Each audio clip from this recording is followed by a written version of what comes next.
Exaltou e lhe deu um grande nome. Exaltou e lhe deu poder e glória. Diante dele céus e terra se ajoelham.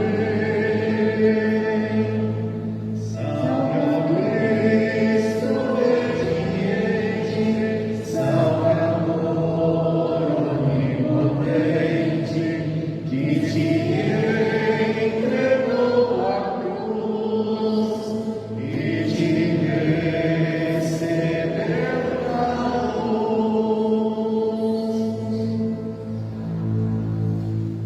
Paixão de nosso Senhor Jesus Cristo, segundo Mateus. Naquele tempo, um dos 12 discípulos, chamado Judas Iscariotes, foi ter com os sumos sacerdotes e disse: O que me dizes que vou te entregar Jesus? Combinaram então 30 moedas de prata, e daí em diante Judas procurava uma oportunidade para entregar Jesus. No primeiro dia da festa dos ázimos, os discípulos aproximaram-se de Jesus e perguntaram: Aonde queres que façamos o preparativo para comer a Páscoa? Jesus respondeu: Ide à cidade, procurai certo homem e dizei-lhe: o mestre manda dizer, o meu tempo está próximo, vou celebrar a Páscoa em tua casa, junto com os meus discípulos. Os discípulos fizeram como Jesus mandou e prepararam a Páscoa. Ao cair da tarde, Jesus pôs-se à mesa com os 12 discípulos. Enquanto comiam, Jesus disse: Em verdade eu vos digo, um de vós vai me trair. Eles ficaram muito tristes e, um por um, começaram a perguntar: Senhor, será que sou eu? Jesus respondeu: Quem vai me trair é aquele que comigo põe a mão no prato. O Filho do Homem vai morrer, conforme diz a Escritura a respeito dele. Contudo, ai daquele que traiu o Filho do Homem, seria melhor que nunca tivesse nascido. Então Judas, o traidor, perguntou: Mestre, serei eu? Jesus lhe respondeu: Tu o dizes. Enquanto comiam, Jesus tomou um pão e, tendo pronunciado a bênção, partiu, distribuiu aos discípulos e disse: Tomai e comei, isto é o meu corpo. Em seguida, tomou um cálice, deu graças e entregou-lhes, dizendo: Bebei dele todos, pois isto é o meu sangue, o sangue da aliança que é derramado em favor de muitos para a remissão dos pecados. Eu vos digo, de hoje em diante não beberei deste fruto da videira, até o dia em que convosco beberei o vinho novo do reino do meu Pai. Depois de terem cantado salmos, foram para o Monte das Oliveiras. Então Jesus disse aos discípulos: Esta noite vós ficareis decepcionados por minha causa, pois assim diz a Escritura: ferirei o pastor e as ovelhas do rebanho se dispersarão. Mas depois de ressuscitar, eu irei à vossa frente para a Galileia. Disse Pedro a Jesus: Ainda que todos fiquem decepcionados por tua causa, eu jamais ficarei. Jesus lhe declarou: Em verdade eu te digo, que esta noite, antes que o galo cante, tu me negarás 3 vezes. Pedro respondeu: Ainda que eu tenha de morrer contigo, mesmo assim não te negarei. E todos os discípulos disseram a mesma coisa. Então Jesus foi com eles a um lugar chamado Getsemane e disse: Sentai-vos aqui, enquanto eu vou ali para rezar. Jesus levou consigo Pedro e os 2 filhos de Zebedeu e começou a ficar triste e angustiado. Então Jesus lhes disse: Minha alma está triste até a morte. Ficai aqui e vigiai comigo.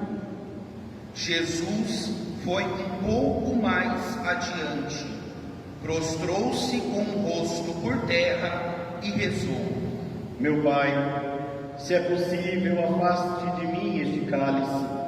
Contudo, não seja feito como eu quero, mas sim como tu queres. Voltando para junto dos discípulos, Jesus encontrou-os dormindo e disse a Pedro: Vós não fostes capazes de fazer uma hora de vigília comigo?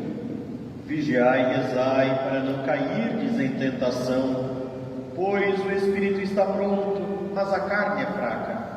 Jesus se afastou pela segunda vez e rezou: Meu Pai, se este cálice não pode passar sem que eu beba, seja feita a tua vontade. Ele voltou de novo e encontrou os discípulos dormindo, porque seus olhos estavam pesados de sono. Deixando-os, Jesus afastou-se e rezou pela terceira vez, repetindo as mesmas palavras. Então voltou para junto dos discípulos e disse: Agora podeis dormir e descansar. Eis que chegou a hora e o Filho do Homem é entregue nas mãos dos pecadores. Levantai-vos, vamos. Aquele que vai me trair já está chegando. Jesus ainda falava quando veio Judas, um dos 12, com uma grande multidão armada de espadas e paus. Vinham a mandado dos sumos sacerdotes e dos anciãos do povo. O traidor tinha combinado com eles um sinal, dizendo: Jesus é aquele que eu beijar, prendei-o. Judas logo aproximou-se de Jesus, dizendo: Salva-me, mestre. E beijou-o. Jesus lhe disse: Amigo, a que vieste? Então os outros avançaram, lançaram as mãos sobre Jesus e o prenderam. Nesse momento, um dos que estavam com Jesus estendeu a mão, puxou a espada e feriu o servo do sumo sacerdote, cortando-lhe a orelha. Jesus, porém, lhe disse: Guarda a espada na bainha, pois todos os que usam a espada, pela espada morrerão. Ou pensas que eu não poderia recorrer ao meu Pai, e ele me mandaria logo mais de 12 legiões de anjos? Então, como se cumpririam as Escrituras que dizem que isso deve acontecer? E naquela hora, Jesus disse à multidão: Vós viestes com espadas e paus para me prender, como se eu fosse um assaltante. Todos os dias no templo eu me sentava para ensinar, e vós não me prendestes. Porém, tudo isso aconteceu para se cumprir o que os profetas escreveram.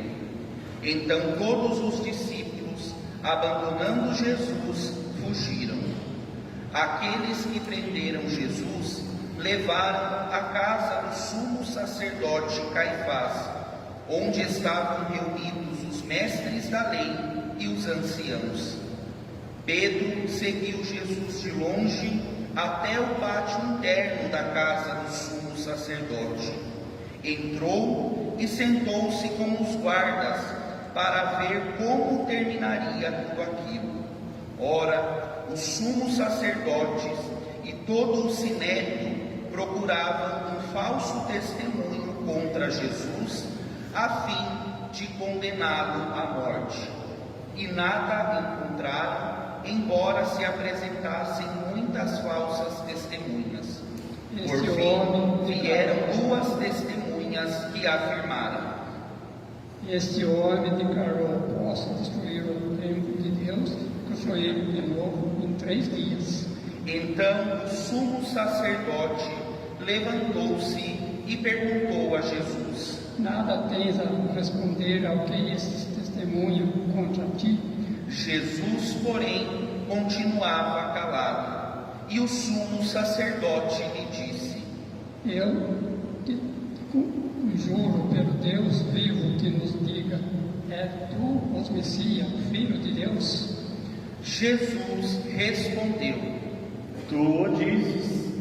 Além disso, eu vos digo que de agora em diante vereis o Filho do Homem sentado à direita do Todo-Poderoso, vindo sobre as nuvens do céu. Então o sumo sacerdote rasgou suas vestes e disse: Blasfemou. Que necessidade temos ainda de testemunhar? Pois agora mesmo vós ouviste blasfêmia, que vos parece? Responderam Todos. Então cuspiram no rosto de Jesus e o esbofetearam. Outros lhe deram bordoadas, dizendo: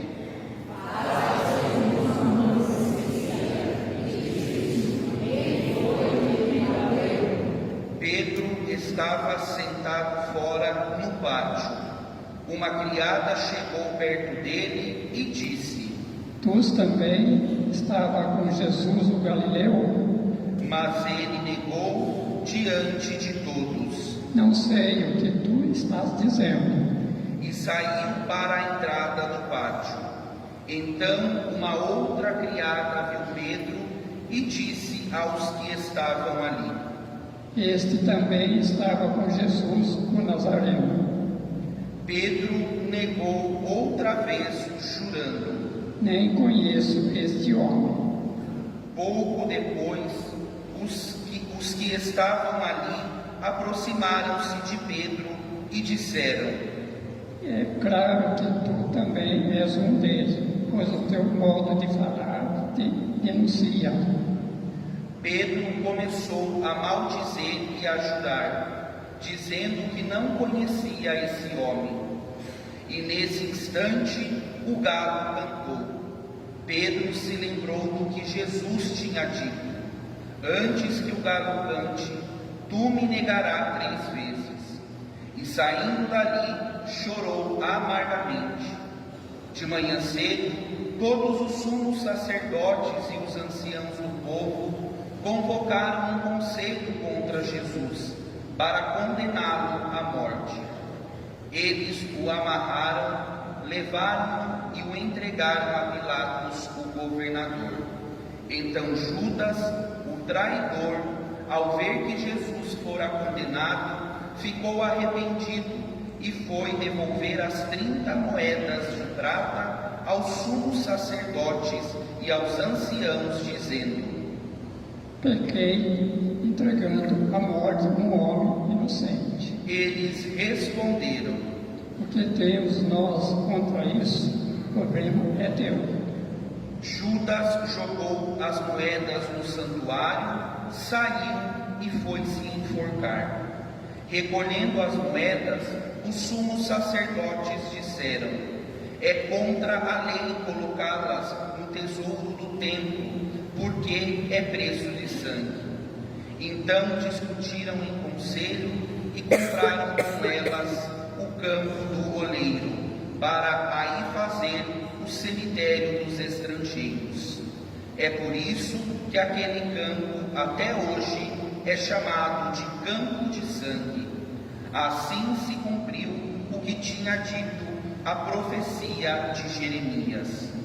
Eles pegaram as 30 moedas de prata, preço do precioso, preço com que os filhos de Israel o avaliaram, e as deram em troca do campo do oleiro, conforme o Senhor me ordenou. Jesus foi posto diante do governador, e este interrogou: Tu és o rei dos judeus? Jesus declarou: É como dizes. E nada respondeu quando foi acusado pelos sumos sacerdotes e anciãos. Então Pilatos perguntou: Não está ouvindo de quantas coisas eles te acusam? Mas Jesus não respondeu uma só palavra, e o governador ficou muito impressionado. Na festa da Páscoa, o governador costumava soltar o prisioneiro que a multidão quisesse. Naquela ocasião, tinha um prisioneiro famoso, chamado Barrabás. Então Pilatos perguntou à multidão reunida: Quem vós quereis que eu solte? Barrabás ou Jesus, quem chama de Cristo? Pilatos bem sabia que eles haviam entregado Jesus por inveja. Enquanto Pilatos estava sentado no tribunal, sua mulher mandou dizer a ele: Não se envolvas com este justo, porque esta noite em sono sofri muito por causa dele. Porém, os sumos sacerdotes e os anciãos convenceram as multidões para que pedissem Barrabás e que fizessem Jesus morrer. O governador tornou a perguntar: Qual dos dois quereis que eu solte? Eles gritaram. Pilatos perguntou: Que farei com Jesus que chama de Cristo? Todos gritaram. Pilatos falou. Mas que mal ele fez? Eles, porém, gritaram com mais força. Pilatos viu que nada conseguia e que poderia haver uma revolta. Então mandou trazer água, lavou as mãos diante da multidão e disse: Eu não sou responsável pelo sangue deste homem. Esse é um problema vosso. O povo todo respondeu: Sobre nossos filhos. Então Pilatos soltou Barrabás, mandou flagelar Jesus e entregou-o para ser crucificado. Em seguida, os soldados de Pilatos levaram Jesus ao palácio do governador e reuniram toda a tropa em volta dele. Tiraram sua roupa e o vestiram com um manto vermelho. Depois teceram uma coroa de espinhos, puseram a coroa em sua cabeça e uma vara em sua mão direita. Então se ajoelharam diante de Jesus e zombaram, dizendo: Salve, Rei dos Judeus! Cuspiram nele e, pegando uma vara, bateram na sua cabeça. Depois de zombar dele, tiraram-lhe o manto vermelho e de novo o vestiram com suas próprias roupas. Daí o levaram para crucificar. Quando saíram, encontraram um homem chamado Simão, da cidade de Cirene, e o obrigaram a carregar a cruz de Jesus. E chegaram a um lugar chamado Gólgota, que quer dizer lugar da caveira. Ali deram vinho misturado com ferro para Jesus beber. Ele provou, mas não quis beber. Depois de o crucificarem, fizeram um sorteio, repartindo entre si as vestes, e ficaram ali sentados, montando guarda. Acima da cabeça de Jesus puseram o motivo da sua condenação: Este é Jesus, o Rei dos Judeus. Com ele também crucificaram 2 ladrões, um à direita e outro à esquerda de Jesus. As pessoas que passavam por ali o insultavam, balançando a cabeça e dizendo: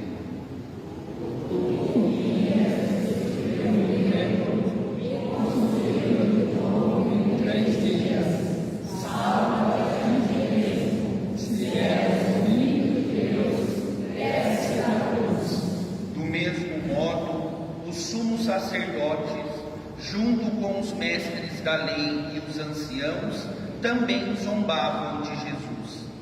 A outro salvou, a si mesmo não pode salvar.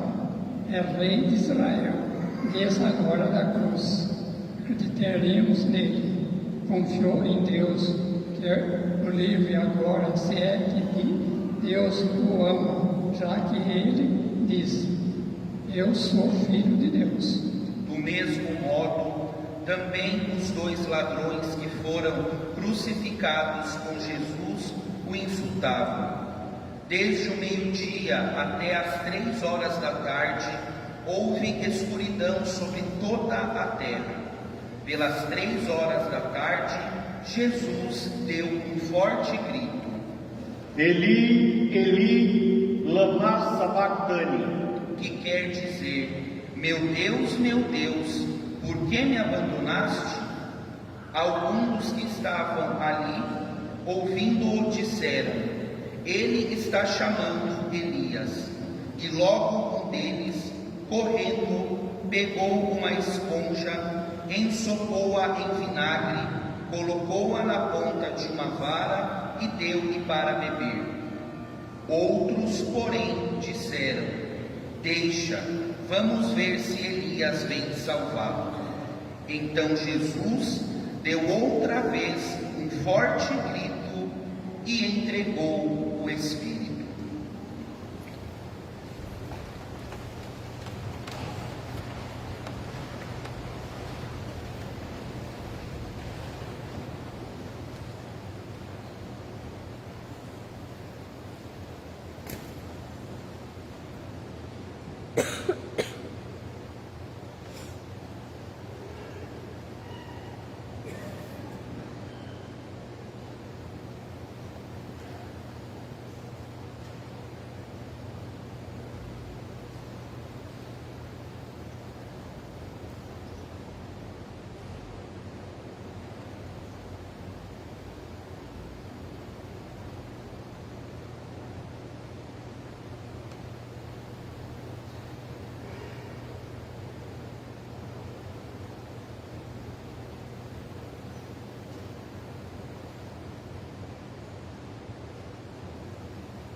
E eis que a cortina do santuário rasgou-se de alto a baixo em 2 partes. A terra tremeu e as pedras se partiram. Os túmulos se abriram e muitos corpos dos santos falecidos ressuscitaram. Saindo dos túmulos, depois da ressurreição de Jesus, apareceram na cidade santa e foram vistos por muitas pessoas. O oficial e os soldados que estavam com ele, guardando Jesus, ao notarem o terremoto e tudo o que havia acontecido, ficaram com muito medo e disseram: Ele era mesmo Filho de Deus. Grande número de mulheres estava ali, olhando de longe. Elas haviam acompanhado Jesus desde a Galileia, prestando-lhe serviços. Entre elas estava Maria Madalena, Maria, mãe de Tiago e de José, e a mãe dos filhos de Zebedeu. Ao entardecer, veio um homem rico de Arimateia, chamado José, que também se tornara discípulo de Jesus. Ele foi procurar Pilatos e pediu o corpo de Jesus. Então Pilatos mandou que lhe entregassem o corpo. José, tomando o corpo, envolveu num lençol limpo e o colocou em um túmulo novo que havia mandado escavar na rocha. Em seguida, rolou uma grande pedra para fechar a entrada do túmulo e retirou-se. Maria Madalena e a outra Maria estavam ali sentadas diante do sepulcro. No dia seguinte, como era um dia depois da preparação para o sábado, os sumos sacerdotes e os fariseus foram ter com Pilatos e disseram: Senhor, nós nos lembramos de que porque quando este impostor ainda estava vivo, disse: depois de 3 dias eu ressuscitarei. Portanto, manda guarda ao sepulcro até o 3º dia, para não acontecer que o discípulo venha roubar o corpo e diga ao povo: ele ressuscitou dos mortos, pois esta última postura seria pior do que a primeira. Pilatos respondeu: Tende um guarda e guardar o sepulcro, como melhor vos parece.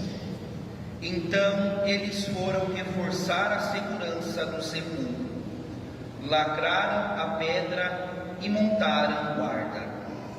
Palavra da salvação. Glória a vós, Senhor.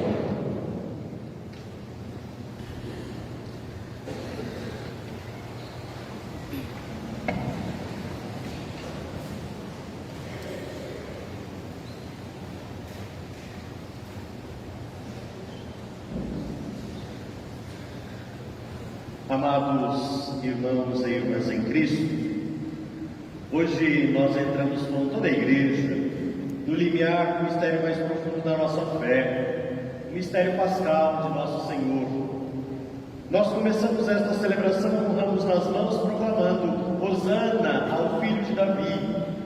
E agora escutamos o relato da paixão segundo o Evangelho de São Mateus, onde ecoa o grito oposto: crucificam. É a mesma multidão, o mesmo coração humano, é muitas vezes o nosso próprio coração. E é nesse contraste que a liturgia nos entrega a chave para compreender o que nós estamos celebrando. Esta chave está na segunda leitura da carta aos Filipenses que ouvimos, especialmente neste hino antigo e belíssimo. Jesus Cristo, existindo em condição divina, não fez do ser igual a Deus uma usurpação, mas esvaziou-se a si mesmo. Este verbo, esvaziou-se, do grego kenosis.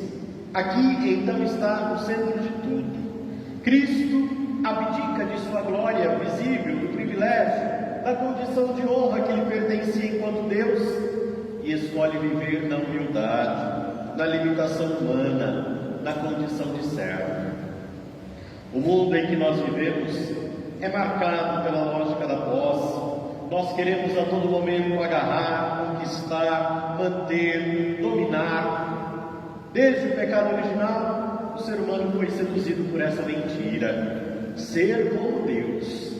Parece que é esse o desejo mais profundo que grita em nossos corações. Não depender de nada nem de ninguém, ser absolutamente todo-poderoso.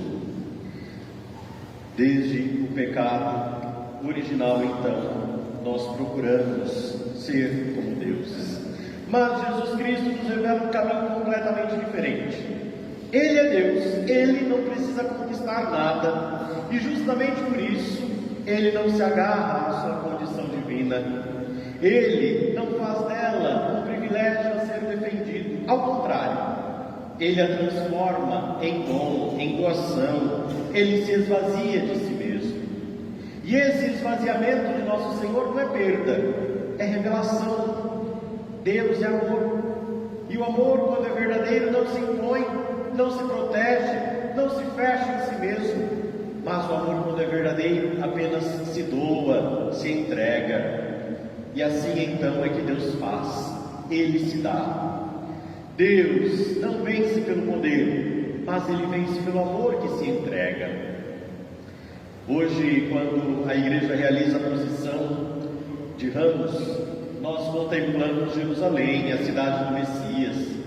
Nela deveria se manifestar o reino de Deus. E ali, Jesus entra como rei, mas não como os reis deste mundo. Não há exércitos, não há ostentação, não há mísseis. Ele vem montado num jumento, num animal que era usado pelos servos nos seus trabalhos duros.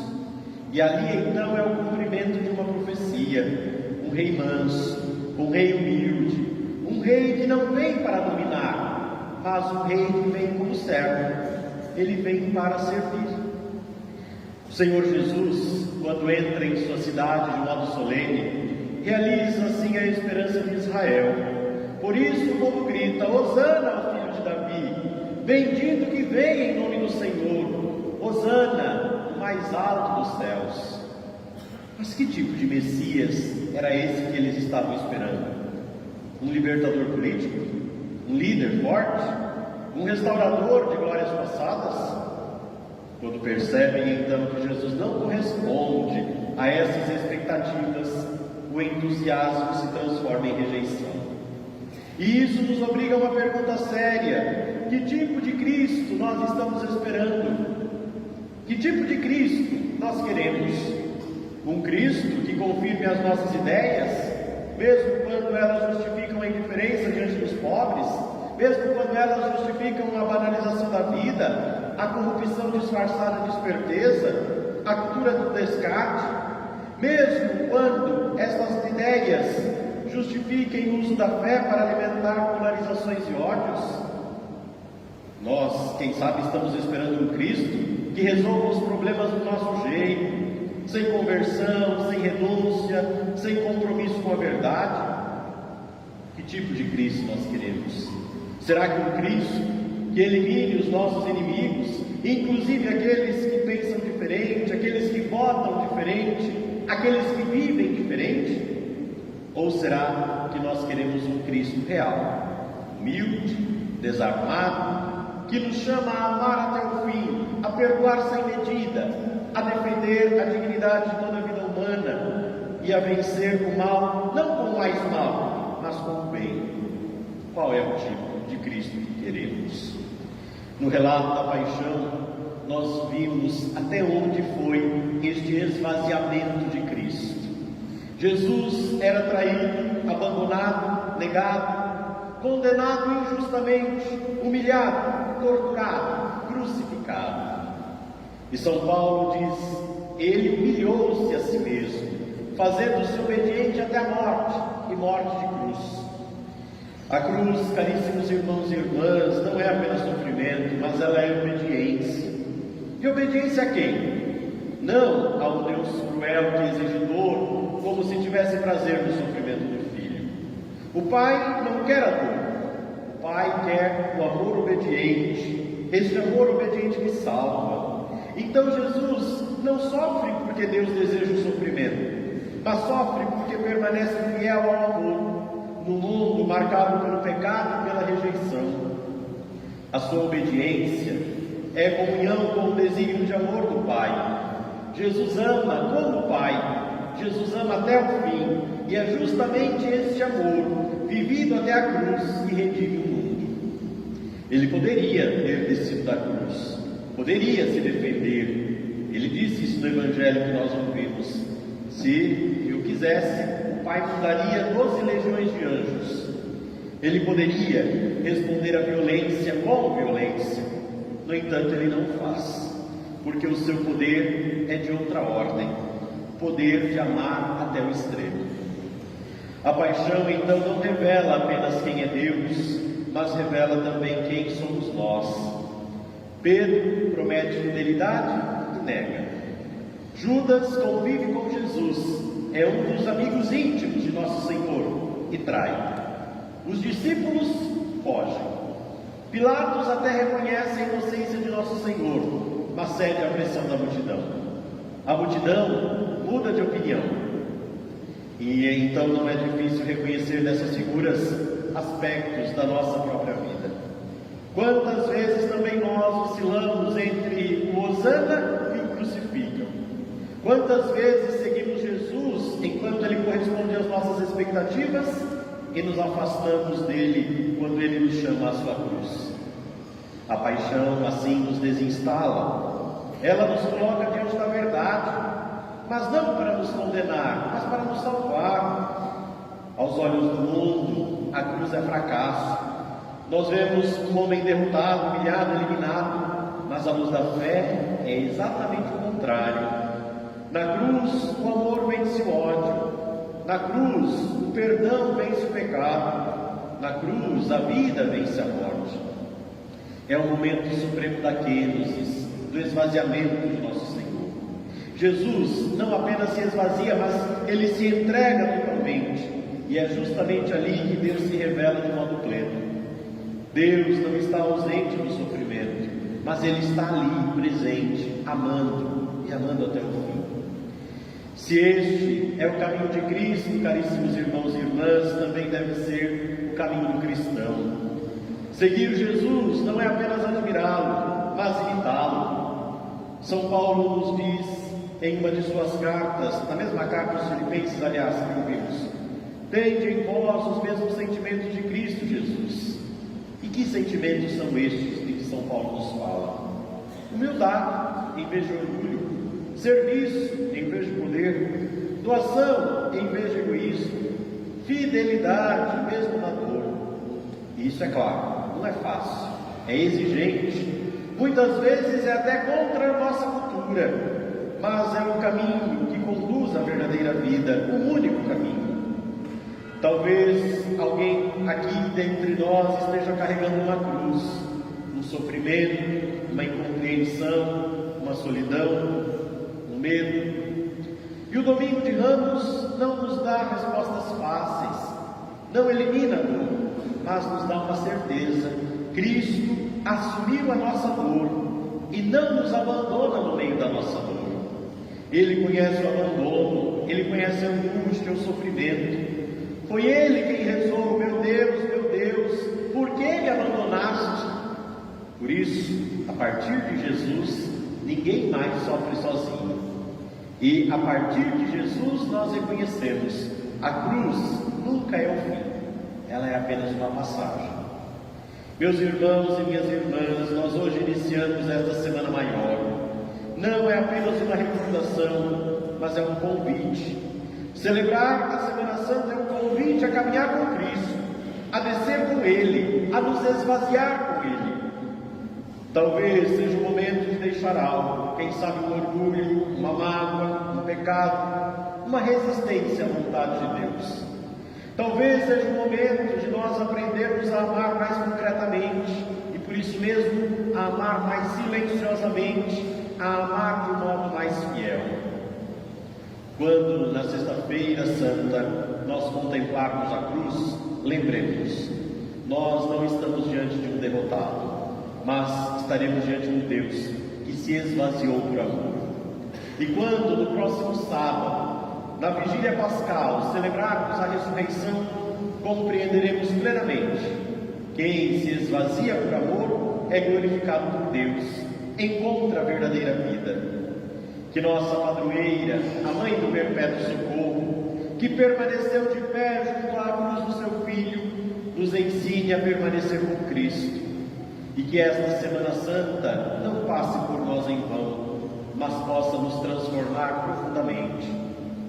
Nós vos adoramos, Senhor Jesus Cristo, e vos bendizemos.